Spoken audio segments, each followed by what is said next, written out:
A Ukrainian drone attack on a Russian naval base has killed 2 people, according to local authorities. The port of Novorossiysk near the Crimean peninsula hosts Russia's Black Sea Fleet, which has played a central role in the war against Ukraine.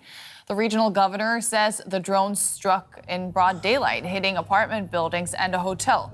Russia has moved much of the fleet to Novorossiysk to avoid Ukrainian strikes on Crimea, which Moscow annexed back in 2014. Zachary Kallenborn is a military analyst at King's College London and joins me now. Welcome back to DW, Zachary. Now, what does this attack on Novorossiysk tell us about Ukraine's evolving drone strategy?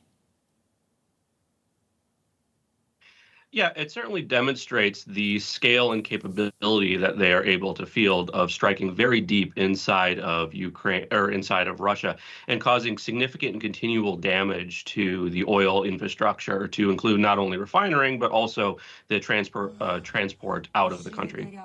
Russia, of course, says this attack only affected civilian infrastructure, but to give our viewers a sense of just how strategic the location of this strike is, how important is the Black Sea Fleet that's stationed there in Novorossiysk for Russia in its war against Ukraine?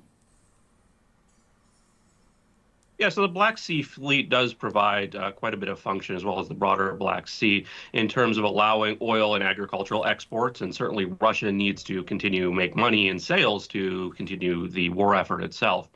The Black Sea has also been critical for providing a number of land attack strikes to basically affect the land war, where you launch ship-launched various missiles and other things that can affect various battle lines and activities there. Early in the conflict, Ukraine largely ceded this part, basically sinking its own flagship.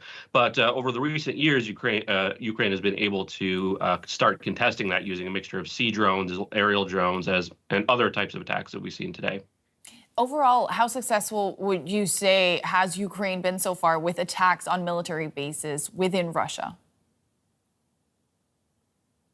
In general, they've certainly caused a significant amount of harm. It's difficult to judge from afar in terms of how much actual damage, since Russia would move and adjust to some of those destructions. But just the simple fact that Ukraine is able to continually have these types of deep strike is significant on its own, because it means that Russia has to redeploy air defense assets to supporting all of those various military bases, because they can't predict perfectly what Ukraine is going to strike next.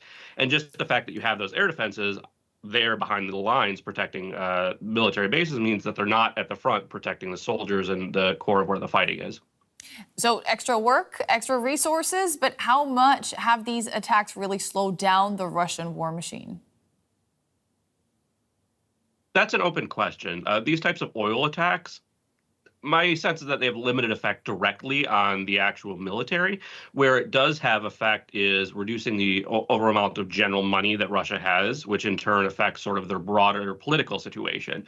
And that is quite significant in and of itself, insofar as war is ultimately a political conflict. We, of course, talk about the military issues, but ultimately the ability to continue and prosecute this war is ultimately up to Vladimir Putin itself. And so the degree to which you have pressures coming from larger society and financial pressures, that can be significant, even if there isn't a direct effect on the actual military prosecution. What would you say Ukraine needs right now to make these kinds of attacks within Russia even more effective?